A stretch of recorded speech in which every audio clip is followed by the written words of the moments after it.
महायान यातला मगाशी सरांनी फरक सांगितला। त्या ठिकाणी काय होतं, स्तूप होतं, या ठिकाणी काय मूर्तिकला आहे। महायान पंथामध्ये मूर्तिकला असते, हिनयान पंथामध्ये मूर्तिकला नसते, कारण की तथागत गौतम बुद्धांनी मूर्तिकलेला विरोध केलेला आहे, मूर्तिपूजेला विरोध केलेला आहे। त्यामुळे आता हिनयान संप्रदायाचा कार्यकाळ सांगतो आणि महायान संप्रदायाचा कार्यकाळ सांगतो। हिनयान संप्रदायाचा कार्यकाळ आहे इसवी सन पूर्व 1 शतक ते इसवी सन 3 शतक आणि महायान संप्रदायाचा जो कार्यकाळ आहे तो इसवी सन 4 शतक ते 11वे ते 12वे शतक। तर हे 11वे ते 12व्या शतकापर्यंत करण्यात आले। ही इसवी सन पूर्व 5व्या शतकातली म्हणजे महायान संप्रदायाची लेणी कोरलेली।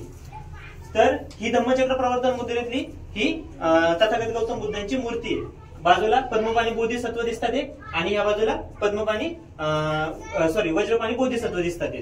तर ही धम्मचक्र प्रवर्तन मुद्रेतली बसलेली मुद्रा आहे। साईडला विद्याधर दिसतात, त्याच्यानंतरून या बाजूनी काही छोटे छोटे शिल्प पण कोरलेले दिसतात। त्याच्यानंतर अभय मुद्रेत मधल्या तथागत गौतम बुद्धांच्या मूर्त्या पण दिसतात, या बघा या अभय मुद्रेमधले या मूर्तिकला। त्याच्यानंतरून ज्या काही ह्या मूर्तिकला आहेत त्या महायान पंथाच्या आहेत। तर महायान पंथ आणि हिनयान पंथ आहे, तुम्हाला समजलं। हिनयान पंथ जो गौतम बुद्धांचं रूप म्हणून स्तूप असेल, त्रिरत्न असेल किंवा गज असेल, गज म्हणजे हत्ती, यांना रूप मानलं जायचं गौतम बुद्धांचं। का तर त्या काळामध्ये मूर्तिकला नव्हती, पेंटिंग्स होत्या, त्या काळामध्ये पेंटिंग्स होत्या पण मूर्तिकला नव्हती। ज्यावेळेस कुशाण साम्राज्य आलं, 4थ्या शतकामध्ये कुशाण साम्राज्य आलं, त्यावेळेस सम्राट कनिष्क यांनी सगळ्यात पहिलं आपलं बुद्ध रूप, ज्यावेळेस ते चलन असेल त्यांच्या काळामध्ये, त्या चलनावर सगळ्यात पहिलं बुद्ध रूप साकारलं आणि त्यानंतर जे काही महायान संप्रदायाची स्थापना झाली त्या महायान संप्रदायाने मग हे बुद्ध रूप कोरायला सुरुवात केली। लेणी यांनी पण हिनयान संप्रदायाने पण कोरल्या, महायान संप्रदायाने पण कोरल्या, पण वेगळं। त्यांनी स्तूपाला बुद्ध मानले आणि यांनी मूर्तिकलेमध्ये बुद्ध मानले।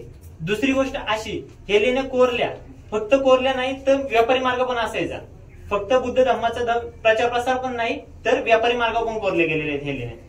तर यामध्ये हे शिल्प वगैरे कोरलेले आहेत। त्याच्यानंतरून या ठिकाणी तुम्हाला काही अतिक्रमण पण पाहायला मिळतंय। या ठिकाणी शिवलिंग सारखं कोरण्यात आलेले आणि काही मूर्त्या वगैरे कोरण्यात आलेले। ते ह्या आत्ताच्या नाही, म्हणजे ह्या जुन्या नसून या नंतरच्या काळात कोरण्यात आले। ज्यावेळेस 10व्या ते 11व्या शतकानंतरून या लेण्यांमध्ये कोरीव काम मंद झालं किंवा बुद्धिझमचा हळूहळू ऱ्हास व्हायला लागला, त्यावेळेस या लेण्या ओसाड पडल्या, त्या ठिकाणी कोणी आले नाही, त्याच्यामुळे ह्या अतिक्रमण असे वाढू लागले।